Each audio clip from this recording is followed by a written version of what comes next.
Amen. Alors Jésus leur dit, homme sans intelligence, et dont le cœur est lent à croire tout ce qu'ont dit les prophètes. Ne fallait-il pas que le Christ souffre ces choses et qu'il rentre dans sa gloire? Merci beaucoup. Homme sans intelligence et dont le cœur est lent à croire tout ce qu'ont dit les prophètes. Aujourd'hui, je voudrais un peu focaliser et fixer notre attention pour les quelques minutes que nous allons être ensemble sur ce point très important. Et j'ai intitulé cette petite réflexion comme suit. Je voudrais que nous puissions parler de comment vivre sa foi au ralenti. Vivre sa foi au ralenti. À l'exemple du chemin de Maus, nous allons expliquer un peu et illustrer notre pensée par ce passage de Jésus-Christ qui raconte les disciples qui viennent de Jérusalem et qui descendent vers Emmaüs. Comment est-ce qu'ils ont passé le petit trajet qu'ils ont fait avec Jésus-Christ? Qu'est-ce qui était leurs caractéristiques?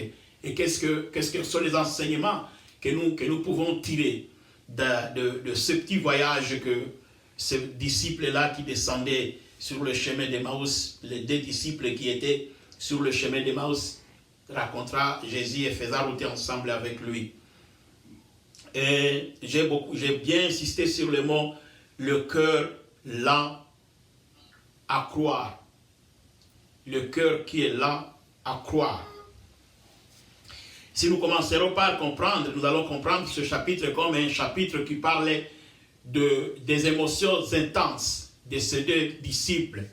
Les deux disciples ici, ils quittent un endroit où ils ont été choqués, traumatisés par la mort de celui qu'ils considéraient être leur espoir. Jésus, il est déjà parti.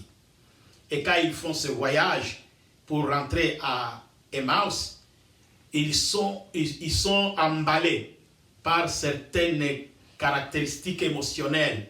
Et nous en avons épinglé certaines caractéristiques qui expliquent le chemin d'Emmaüs, qui traduit le sens réel de ce que peut signifier dans notre foi un chemin d'Emmaüs. Le chemin d'Emmaüs, c'est un chemin de murmures. Un chemin de murmures, nous pouvons le trouver au verset 14 du chapitre 24. Et il s'entretenait de tout ce qui s'était passé ces jours-là. Donc, ces gens ici, quand ils parlaient et ils discutaient, ils étaient en train de murmurer. Murmurer entre eux, parler. Ils étaient en train de se poser des questions, pourquoi ceci est arrivé. Donc, le chemin ici les a placés dans des conditions de murmure. Deuxième émotion, c'est un chemin de tristesse. Ça se trouve au verset 17. Jésus leur posait la question, de quoi vous entretenez-vous en marchant pour que vous soyez tous tristes. Donc c'est un chemin de tristesse, une émotion de tristesse. Troisième émotion, c'est l'émotion de l'agressivité envers tout et tous. Ils sont agressifs. Ça se trouve au verset 18. L'un d'eux, nommé Cléopas, lui répondit, es-tu le seul qui séjourne à Jérusalem, ne sachant pas ce qui est arrivé ce jour-ci? Donc c'est comme s'il répondait avec beaucoup d'attaques, beaucoup d'émotions à ce Jésus qui était en train de poser la question de qu'est-ce qui les caractérise, pourquoi ils sont en train de murmurer, ils sont si tristes. Vous savez que lorsque nous passons par des moments difficiles, des fois nous sommes même agressifs envers la personne qui peut être capable qui est dans les positions de trouver une solution à notre problème, de répondre même à notre problème, à notre préoccupation. Mais lorsque nous ne savons plus identifier notre cible, tellement que nous sommes dans les émotions, nous nous attaquons même aux gens qui sont importants pour nous. Donc, c'est un moment d'agressivité envers tout et tous. Autre émotion, c'est un chemin de critique et d'accusation. Ça se trouve au verset 20. Et comme les principaux sacrificateurs et nos magistrats l'ont livré pour le faire condamner à mort et l'ont crucifié. Ici, ils sont en train d'accuser les magistrats. Ils sont en train de critiquer, ils sont en train d'accuser le magistrat. Ils sont en train d'accuser les principaux sacrificateurs. Ils mettent une très grande accusation et un grand fardeau de critique sur eux. Le chemin d'Emmaüs, c'est un chemin de critique, un chemin d'accusation. On accuse toujours, tel a fait ceci, tel a fait ça. C'est à cause de tel que les choses sont comme ils sont aujourd'hui. C'est un chemin de désespoir, verset 21. Nous espérions que ce serait lui qui délivrerait Israël. Mais avec tout cela, voici le troisième jour que ces choses se sont passées. Nous espérions, signifiant que maintenant l'espoir est parti. Nous étions dans l'espoir qu'il nous sauverait un jour, qu'il nous délivrerait. Mais maintenant il est parti. Le chemin d'Emmaüs a cette caractéristique. Elle est le chemin emprunté par des hommes désespérés. Le chemin d'Emmaüs, c'est un chemin de doute et de perte de foi. Au verset 22 et 23. Il dit, il est vrai que quelques femmes d'entre nous nous ont fort étonnés. S'étant rendu dans de grands matins au sépulcre et n'ayant pas trouvé son corps, elles sont venues dire que des anges les sont apparus et ont annoncé qu'il est vivant. À ce moment-là, ils sont en train de dire, on ne comprend pas. Certaines femmes aussi se sont donné la peine même de nous tromper, de nous dire que non, elles sont parties le matin et elles sont arrivées là-bas. Et selon elles, soi-disant, des anges se sont apparus et leur dit non, il n'est pas là, il n'est pas là, il est vivant. ils doutent de ces femmes, ils doutent de leur message et ils ont perdu la foi. Ils perdent la foi. Donc le chemin d'Emmaüs, c'est un chemin de doute, un chemin de perte de foi. C'est un chemin de confusion. Au verset 24, quelques-uns de ceux qui étaient avec nous sont allés au sépulcre et ils ont trouvé les choses comme les femmes l'avaient dit, mais lui, il ne l'a pas vu. Et ce qui est étonnant est que même aussi quand nous sommes partis là, nous avons trouvé que c'était presque la même chose que comme c'est les femmes qui nous ont dit. Et puis maintenant, nous sommes confondus. C'est de la confusion de ces prix. Qu'est-ce qui se passe? On ne comprend pas. C'est un chemin de confusion. Voilà cette caractéristique émotionnelle qui enveloppe ces deux disciples sur le chemin. Et quand ils sont en train d'expliquer tout cela, Jésus les écoute. Ils sont en train de marcher, ils sont en train d'expliquer, ils sont en train de se défouler. Jésus les prête oreille, il ne fait que les écouter. Mais ce qui me surprend est que lorsque Jésus prend la parole et parle, il les donne la cause réelle de leurs problèmes réels. Il dit, vous êtes en train de vous attaquer aux conséquences, mais vous avez laissé la cause. Jésus veut leur dire que votre problème n'est pas ma mort. Votre problème n'est pas la mort de l'autre. Votre vrai problème, c'est votre cœur là, à croire. Votre cœur qui est là, à croire. Ça au verset 25. Quand ils ont terminé, jusqu'au verset 24, ils ont terminé à se défouler, ils ont attaqué ce qu'ils pouvaient attaquer, ils ont critiqué ce qu'ils pouvaient critiquer, ils ont été agressifs, ils ont agressé ce qu'ils pouvaient agresser. Jésus ne parlait pas, mais lorsqu'ils ont fini à tout faire, maintenant Jésus prend la parole et il les recadre, et encore une fois, il les recadre. Voyez-vous le problème que vous avez? C'est le problème de la foi. Vous avez un cœur lent. Vous avez une foi, vous vivez une foi au ralenti. Vous êtes en train de vivre une foi au ralenti, c'est-à-dire une foi qui est à sa dernière minute. Vous avez de la difficulté à croire. Donc c'est ça que je suis en train de dire. Vous avez un cœur là à croire. Vous avez un cœur qui vit sa foi au ralenti, la foi en phase finale, la foi en déclin. C'est ça votre problème. Si vous aviez de la foi, tous ces éléments que vous êtes en train de citer, vous alliez comprendre que ce sont des outils que Dieu a utilisés pour que le Seigneur, la gloire de Jésus, éclate. C'est ce qu'il dit. Est-ce que ce n'était pas nécessaire que Christ souffre en fait qu'il entre dans sa gloire? Vous ne savez pas que tous ces éléments que vous êtes en train de citer là ont contribué au plan de Dieu pour que la gloire de Jésus éclate au grand jour. Quand on parle d'une foi qui fonctionne au ralenti, on se réfère donc à une foi qui est en train de perdre sa force, son efficacité à monter. Elle ne peut que descendre. Elle ne peut être une bonne foi que quand il y a la descente. Mais quand il s'agit de monter, les foi en déclin, les foi au ralenti ne sont pas prêts, ne sont pas capables d'affronter les montagnes.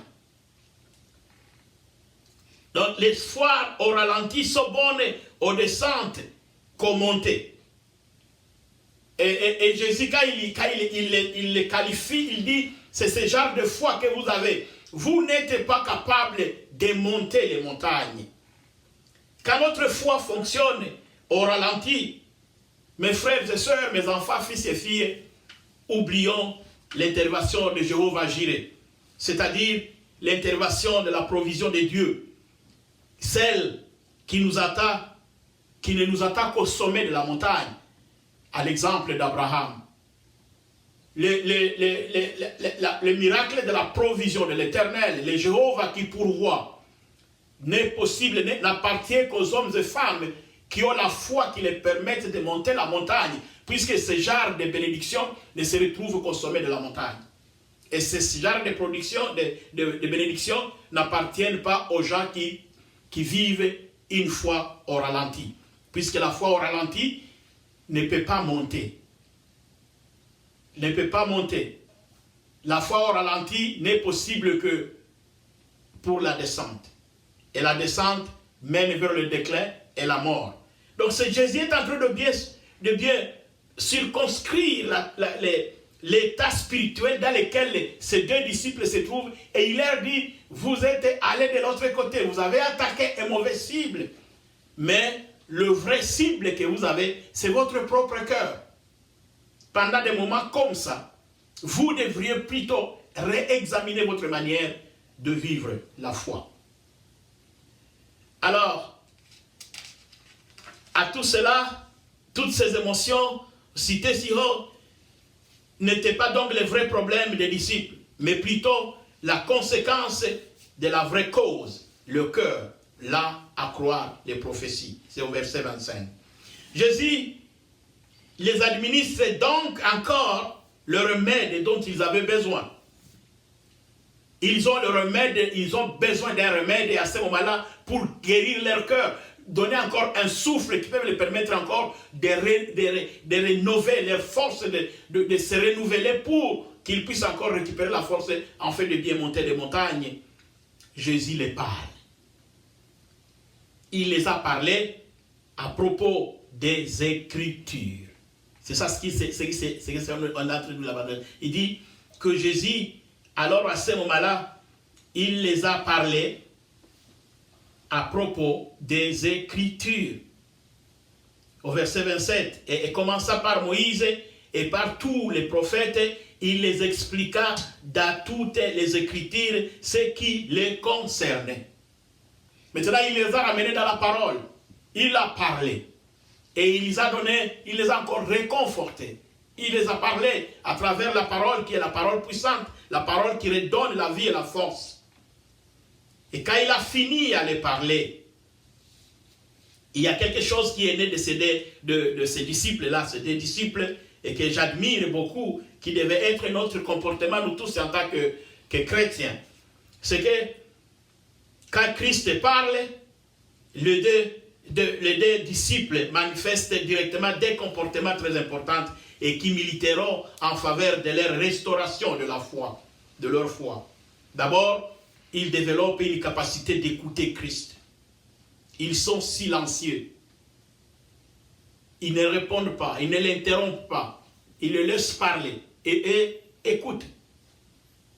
Mais ce qui est très important est qu'ils n'ont pas seulement écouté, mais ils ont développé une capacité de faire la lecture des signes que le temps présent leur présente pour saisir la grandeur du danger qui leur guettait, qui les attendait.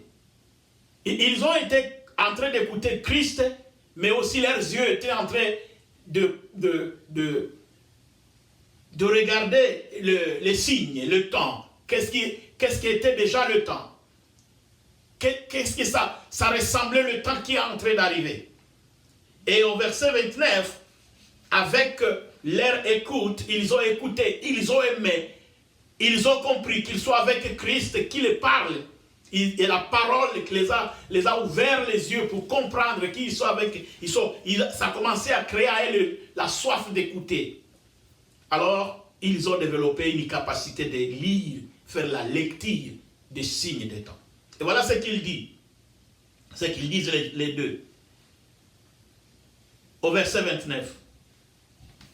Restez avec nous, car le soir approche, le jour est sur son déclin. À ce moment-là, pendant que Jésus était en train de parler, les deux disciples ont réalisé qu'il y a un moment ténébreux, un moment d'obscurité qui va bientôt frapper leur vie. Ça va être inouï. Et alors, cette obscurité qui arrive dans leur vie, ils ont réalisé directement qu'ils ont seulement besoin d'une seule chose, la présence de Jésus. Et là, ils ont formulé leur demande. Ils ont dit, ce que nous te demandons, après t'avoir écouté, ce que nous te demandons, c'est de rester avec nous. Restez avec nous, puisque les temps durs, les temps obscurs s'approchent. Les temps obscurs sont prêts, sont vrais, sont en train de venir vers nous et ça nous attaque et nous ne savons pas comment nous pouvons y vivre cette obscurité sans toi, Jésus-Christ, qui s'appelle la lumière. Ils ont besoin de passer à travers cette obscurité avec Jésus-Christ. Donc ils ont formulé directement une invitation de la part, qu'ils ont adressée directement de la part de Jésus, vers Jésus-Christ, pour lui dire, restez avec nous, le soir approche, les jours et s'ils sont déclés. Nous ne pouvons donc arriver à réaliser ce genre de choses que lorsque nous sommes capables de faire ces deux comportements, de vivre dans ces deux comportements. Écouter Christ et observer le temps, les circonstances, les choses dans lesquelles nous vivons. Ce sont ces deux choses-là. Le temps va nous permettre de réaliser le besoin, le danger, la difficulté, les problèmes, la grandeur, l'immensité du problème que nous allons affronter. Et l'écouter Christ va nous amener à comprendre que c'est lui qui est en train de nous parler. Il est le seul refuge, il est le seul endroit où nous pouvons trouver notre confort. Nous ne pouvons plus le lâcher. Nous voulons être avec lui. Donc sur le chemin d'Emmaüs, il y a plusieurs leçons que nous pouvons apprendre. Il y en a plusieurs leçons. Mais parmi ces leçons ici, la leçon de l'invitation de Christ est la meilleure. Inviter Christ dans ta vie et dans ma vie à un moment, à chaque instant que nous voyons que nous ne pouvons pas par nous-mêmes, affronter l'obscurité. Donc nous avons besoin de Christ. Pendant ce temps difficile où nous nous posons chacun de multiples questions. Qu'est-ce qui va devenir? Qu'est-ce que nous allons devenir demain? Qu'est-ce qui va devenir nos parents? Qu'est-ce qui va devenir nos frères, nos amis? Avec nous tous, nous sommes séparés les uns et loin des autres. Qu'est-ce qui arrive? Le temps est dur, le temps est obscur. Il y a seulement quelqu'un qui est notre besoin. C'est Jésus-Christ. Si là, lui est avec nous, il va nous aider à passer au travers. Le chemin d'Emmaüs nous expose nos limites, expose nos incapacités de faire quelque chose par nous-mêmes. Le chemin d'Emmaüs nous prouve combien nous sommes dépendants de la présence de Jésus-Christ. Et Jésus-Christ lui-même. Lumière qui apporte son éclairage dans nos temps d'obscurité, dans nos temps de crise, dans nos temps d'intenses émotions. C'est ce Jésus-là que nous inviterons. Que nous allons dire, nous avons besoin seulement de toi. Nous avons fini par critiquer. Nous avons fini par agresser. Nous avons fini par murmurer. Nous avons fini par accuser. Nous avons fini par dire toutes les choses qu'il faut dire de la méchanceté. Nous avons été dans la tristesse. Nous avons désespéré. Nous avons douté. Nous avons perdu la foi. Nous avons fait tout cela. Nous avons vécu dans la confusion. Comme le monde est dans la confusion aujourd'hui. On est en train de chercher des médicaments. Les autres disent non, c'est le chloroquine. Et les autres disent non, ce n'est pas ça. Les autres disent ceci. Puis et finalement, bon, les autres disent non, c'est l'ingingembre. On amène des solutions et des solutions. Et ça devient une très grande confusion. Au point qu'on ne peut pas trouver la vérité. Je suis en train de suivre les journalistes de la France qui disent que jusqu'à présent, tout ce que nous faisons, que ne sont que des tâtonnements. Mais on n'a pas encore les vrais soins, on ne sait pas encore identifier le remède contre ce géant qui nous attaque. Donc on est totalement dans la confusion. Mais dans toute cette confusion, celui qui peut être là pour nous aider, il s'appelle Jésus-Christ. Et pendant ce temps difficile, pendant ce moment d'obscurité, identifions que l'obscurité est là, identifions que la nuit arrive et que seul Jésus peut nous amener à avoir la lumière dans cette obscurité. Alors invitons-les, disons, restez avec nous. Restez avec nous. Et nous allons passer à travers ça.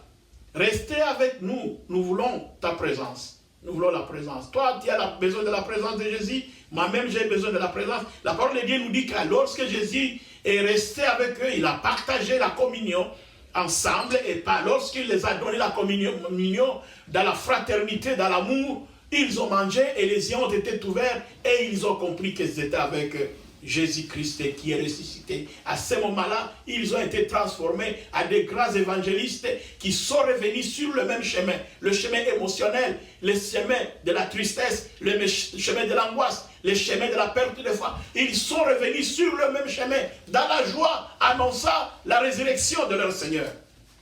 C'est ce que Dieu veut. Ce qui nous a terrifiés hier, mais lorsque nous avons rencontré, nous avons fait une bonne rencontre avec le Seigneur, nous sommes capables d'emprunter ce même chemin-là, dans la foi, justifiant et proclamant ce que nous avons, ce qui a été l'objet de notre doute hier.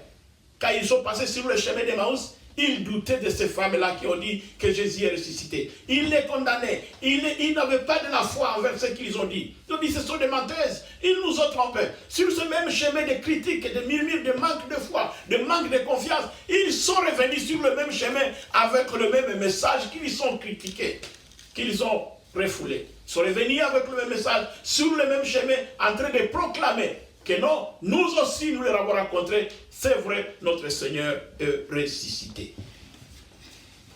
Donc nous devons comprendre que c'est comme ça que Jésus fait. Il nous transforme par sa présence. Lorsque lui-même nous rencontre, lorsqu'il est avec nous, sa rencontre avec nous a bien réussi, les chemins qui semblaient être tortueux pour nous deviennent aplanis. Et nous sommes capables de passer. Les montagnes qui ont été difficiles, qui nous a menés au ralenti dans la descente, nous allons encore faire le sens inversé et nous serons capables de les remonter et de trouver les provisions de l'Éternel au sommet de cette montagne. Donc nous avons la joie d'avoir un Jésus comme ça, qui nous encourage, qui nous dit dans ma présence, montez les montagnes et au sommet, il y a la provision de votre Père. Comprenez que c'est ça le chemin que nous devons suivre nous tous. J'étais en train de dire que à certains amis, des amis avec qui je travaille, des frères avec qui je parle, de la famille, je les ai dit que toute personne qui n'aime pas la souffrance, n'aime pas aussi son développement. Tout peuple qui n'aime pas la souffrance, n'aime pas son développement. Puisque le développement d'un homme passe par la souffrance. On doit souffrir pour avoir une bonne chose. Et ça c'est très important, mais aussi pour nous, c'est la même chose pour la foi. Nous devons souffrir dans la foi pour remporter des victoires dans la vie, pour arriver à atteindre la provision de notre Seigneur au sommet, les victoires. Nous devons passer par la souffrance. Et la souffrance peut être comme l'entraîneur, c'est là que Paul avait dit que nous sommes dans l'entraînement avec Christ. J'étais en train de réfléchir sur cette question, je me dis, lorsqu'on fait de l'entraînement, les joueurs d'une même équipe, ils se fondent en deux pour constituer des équipes adversaires. Mais ce sont les mêmes joueurs de cette même équipe qui se fondent en deux. Ou si ce sont des boxeurs, ce sont les boxeurs d'une même équipe sous la direction, la formation d'un seul entraîneur qui se fondent en deux et ils se disent, bon, toi tu deviens un ennemi, moi aussi je deviens ton ennemi, alors formons-nous. Et ils commencent à se battre. Ils ne sont pas en train de se battre puisqu'ils ne s'aiment pas. C'est un entraînement. Et là, ils vont encaisser des bons coups. À un moment donné, c'est même l'entraîneur qui se met avec son élève sur le ring. Il encaisse des coups et son élève encaisse des coups. C'est par ce genre de formation et de difficultés et de problèmes que ceux qui sont collègues, ceux qui sont coéquipiers, se forment entre eux. Et donc, dans notre vie sociale, dans notre vie spirituelle, excusez, les frères et les sœurs peuvent être des antagonistes, peuvent se faire comme antagonistes. C'est dans le but seulement de se former entre eux. Mais ce n'est pas dans le but que les gens ne s'aiment pas, les gens ne sont pas ensemble. Nous les faisons dans les combats ensemble et nous allons tous ensemble dans l'amour vers de grandes victoires. Et les grandes victoires, nous les trouvons sur les sommets, au sommet de la montagne, là où nous allons rencontrer la providence le Jéhovah Jireh, le Dieu pourvoyeur, qui est là avec sa providence pour toi et pour moi. Mais alors nous devons endurer les souffrances, nous devons passer par des échecs, nous devons passer par des chemins d'Emmaüs comme celui-ci, un chemin qui expose nos limites, un chemin qui nous expose notre faiblesse, notre incapacité, notre vie, notre foi au ralenti. Et lorsque nous avons arrivé à ce moment-là, nous avons seulement compris que nous vivons un besoin de la dépendance totale de Jésus-Christ. Nous voulons dépendre seulement de lui. Là, nous allons dire, nous ne pouvons pas faire autre chose que de dépendre de toi. Alors, de notre bouche sortira et de notre cœur sortira une invitation. C'est ce que je vous demande à partir encore de cette situation ici. Si vous pouvez avoir été découragé, invitez Christ. Demandez que Christ reste avec vous, qu'il reste dans votre cœur, afin que vous puissiez être capable de faire face aux moments difficiles qui arrivent. Je l'ai dit auparavant quand nous avons commencé, que ça c'est encore un avant-goût. Mais les temps les plus difficiles sont bien programmés. Ça vient. Ça c'est d'abord un avant-goût. Mais il y en aura des temps difficiles. Et ceux qui auront appris à inviter Christ dans leur vie, ceux-là seront capables de passer à travers ces moments-là. Prenons donc l'habitude de tout le temps demander à Christ, restez avec nous. Les jours, la nuit approche, les jours et s'ils sont des clés. Que Dieu nous bénisse tous.